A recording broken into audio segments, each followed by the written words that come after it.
المدد یا وارث،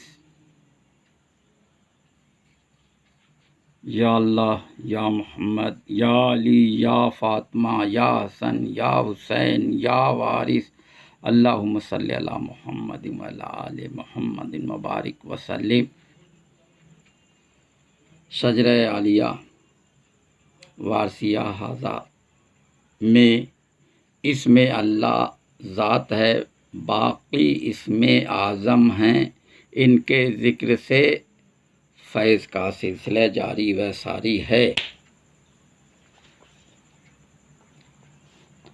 اللہ پاک نے مخلوق کو پیدا فرما کر ان کی ہدایت کے لیے انبیاء علیہ السلام کو بھیجتا رہا۔ اللہ پاک نے اپنے موجز نظام اور کلام سے انبیاء علیہ السلام کی تصدیق فرماتا رہا۔ انبیاء علیہ السلام کے وارثین اور اوصیاء ہوئے وہ سب ہادیان حق ہیں۔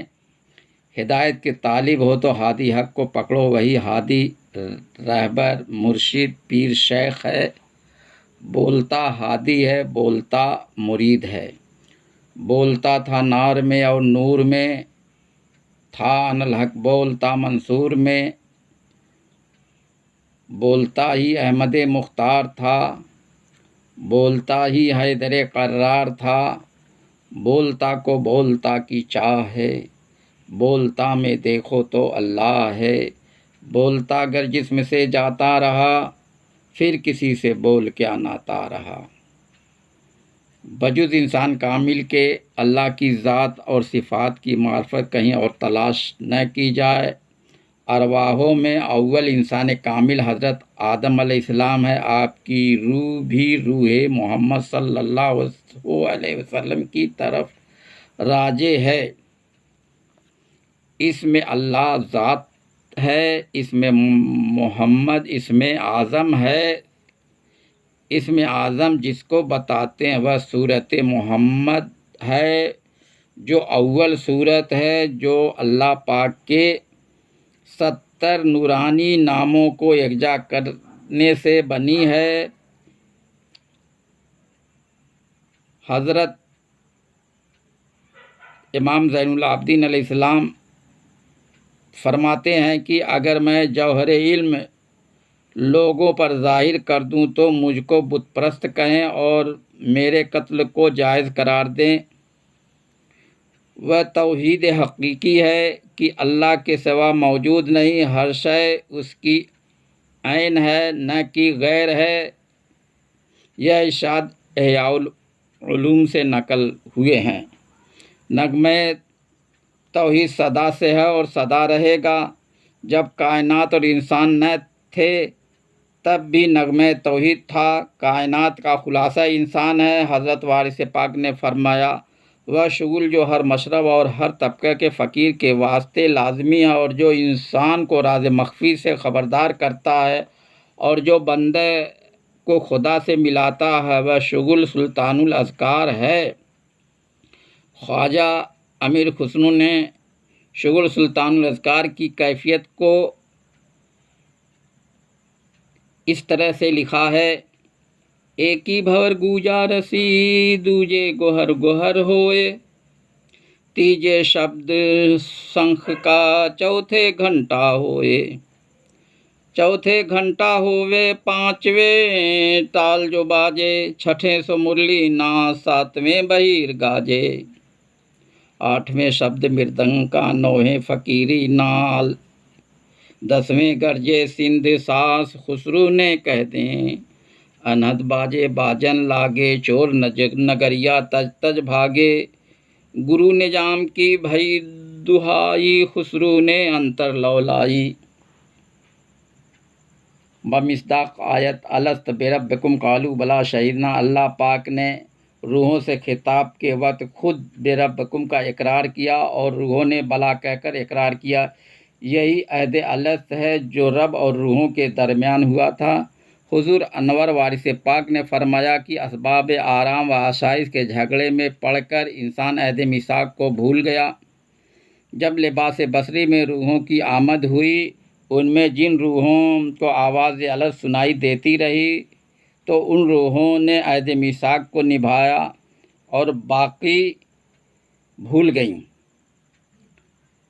روحیں مسلمان، ہندو، یہودی، عیسائی، پارسی، سکھ، جین، بودھ وغیرہ نہیں ہیں۔ ہر مشرب اور ہر طبقے کے فقیر عہد میثاق کو نبھایا ہے۔ اپنی کھوج میں نکلو، خود کو جانو اور خود کو پہچانو۔ انہد ناد سدا سے ہے اور سدا رہے گی۔ اسی سے اکشر، حرف، لیٹر نکلے ہیں اور کتابیں وجود میں آئی ہیں۔ کتابوں میں بے نظری کا علم ہے، پیر فقیر گرو کے پاس نظری کا علم ہے۔ باطنی نظر جن کی کھلی ہے وہ باطنی نظارہ کرتے ہیں، باطنی نظر جن کی بند ہے وہ سر کی آنکھ سے ظاہری نظارہ کرتے ہیں۔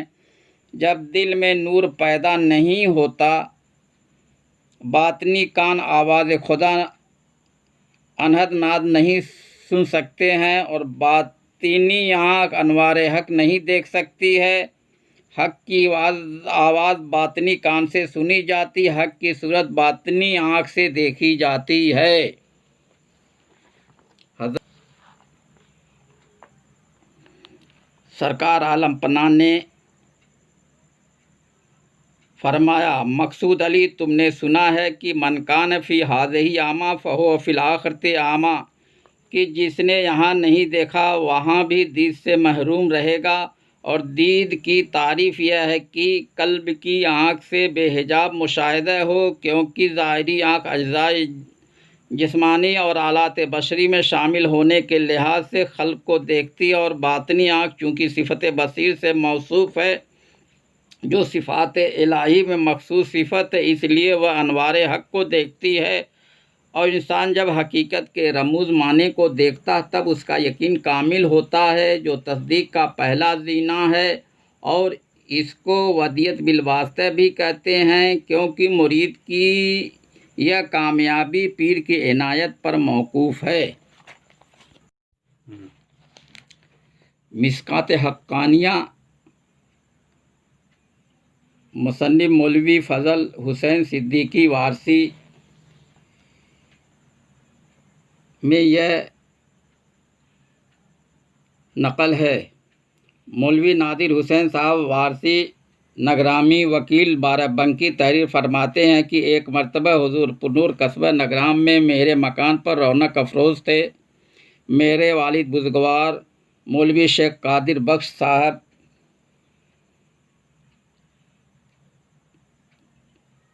کے مرید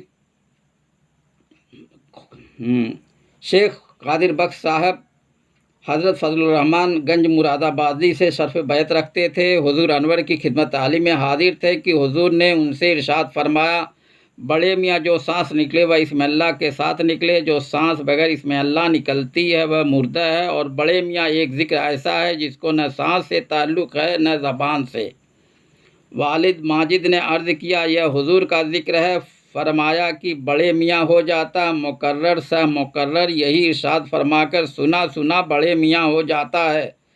تیسرے دن جب حضور انور رخصت ہونے والے تھے تو والد صاحب قبلہ حضور انور کو رخصت کرنے کے لیے اپنے مکان سے باہر آئے اور ہر خدمت عالی میں حاضر ہوئے۔ آپ نے ان کو دیکھ کر فرمایا، آؤ بڑے میاں مل لیں، دنیا کا کیا اعتبار۔ یہ ارشاد فرما کر انہوں نے ان سے معانقہ فرمایا۔ اس کے بعد پالکی میں سوار ہوئے، میں ہمراہ تھا۔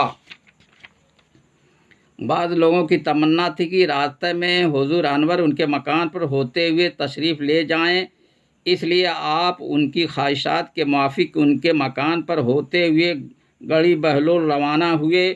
مجھے حضور نے سرحد نگرام سے رخصت فرما دیا۔ جب میں مکان پر واپس آیا تو والد صاحب قبلہ نے فرمایا، حضرت کو پہنچا آئے؟ کہاں تک گئے تھے؟ حضور نے عرض کیا کہ کہاں تک گئے تھے؟ میں نے عرض کیا کہ سرحد نگرام تک۔ فرمایا، اور آگے کیوں نہ گئے؟ میں نے عرض کیا کہ حضور نے وہیں سے رخصت کر دیا۔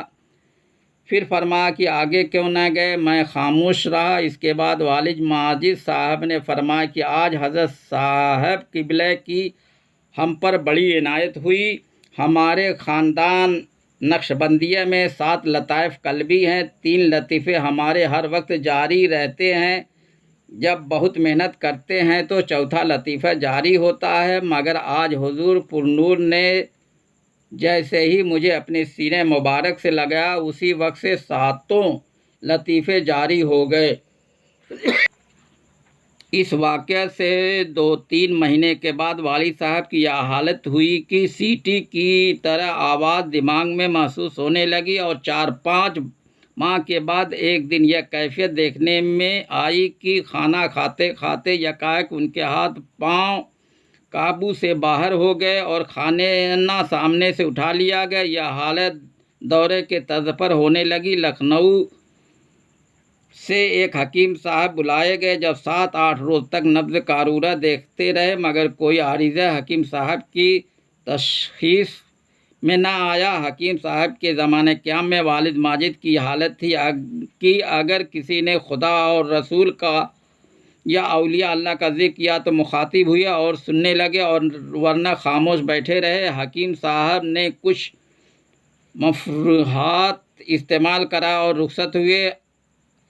اب وہ سیٹی کی آواز بڑھنا شروع ہوئی۔ اسی زمانے میں جناب احمد میاں صاحب فرزند رشید مولانا شاہ فضل الرحمن صاحب امیٹھی میں آئے ہوئے تھے۔ نگرام میں حسب طلب والد ماجد صاحب قبلہ تشریف لائے تو جناب موصوف نے والد صاحب کا حال دریافت فرمایا اور سیٹی کی اسی آواز کی کیفیت اور دورون کی حالت سن کر فرمایا کہ مبارک ہو، یہ تو آپ کا سلطان الذکر کھلا ہے۔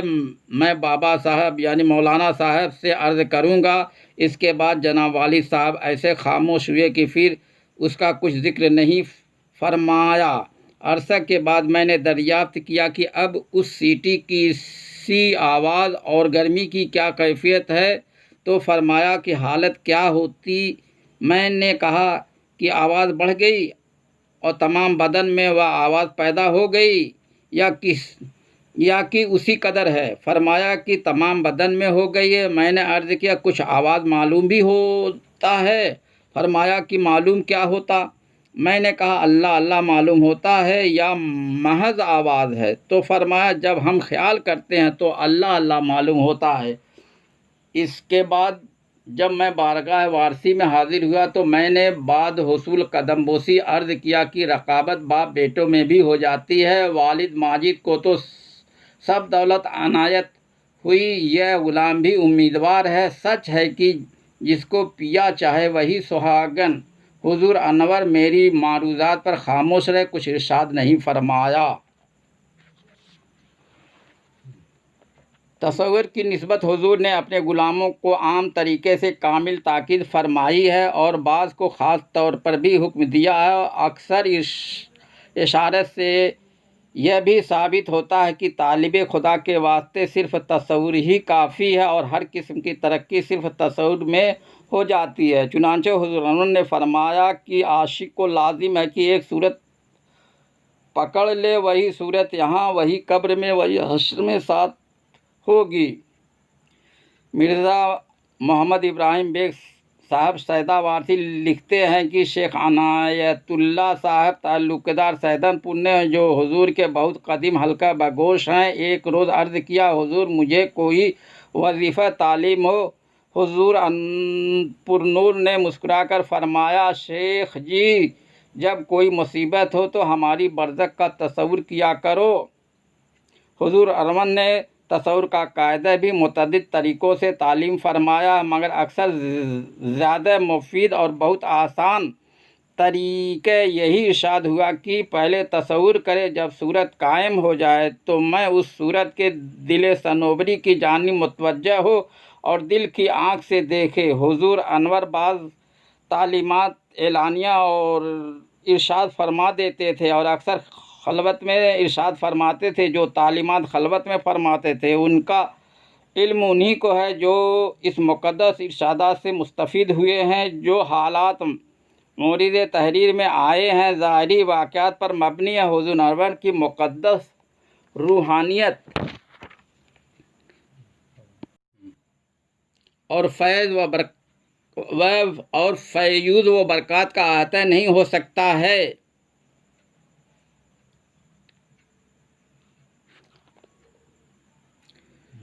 مولوی رونق علی صاحب وارثی الرزاقی پیتے پوری ناقل ہیں کہ نقشبندیہ خاندان کے ایک درویش جن کو مراقبہ میں کمال تھا، حضور پرنور کی خدمت عالی میں حاضر ہوئے۔ اس وقت حضور انور استراحت فرما رہے تھے اور کچھ لوگ حاضر خدمت تھے، ان سے مخاطب تھے۔